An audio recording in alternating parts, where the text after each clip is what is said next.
কি হতে চলেছে স্যার? যুদ্ধ চাই নাকি? 140 কোটি ভারতবাসীর অন্তরাত্মায় আজকে তোমরা আঘাত দিয়েছ।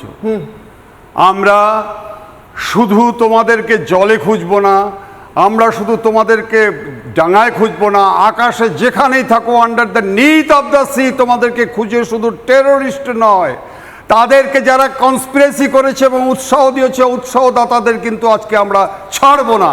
মাননীয় প্রধানমন্ত্রীকে 1000 স্যালুট জানাই যে গতকালকে বিহারে যে বক্তব্য উনি রেখেছেন এবং ইংলিশে রেখেছেন, এই কারণে সারা বিশ্ব শুনুক, সারা বিশ্ব শুনুক যে শুধু বাংলা বা হিন্দুতে বলেনি, যে ইংরেজিতে মাত্র 1.5 মিনিটের যে বক্তব্য রেখেছেন।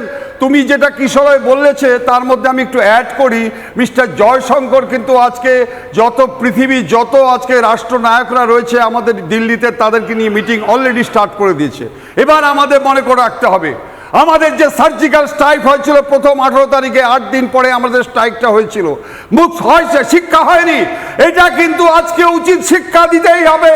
যে বীজ বৃক্ষ আজকে তৈরি করেছে পাকিস্তান, তার ফল ফুল সমস্ত কিছু পাখিরা খেলেও মরে যাচ্ছে। সেই শুধু ফল ফুল গাছ মারলে হবে না, রুটটাকে আজকে ধ্বংস করতে হবে। এই বাংলায় আজকে এই ভারতের, আমি বলে দিচ্ছি, ভারতীয় সেনাবাহিনীকে স্যালুট জানাই।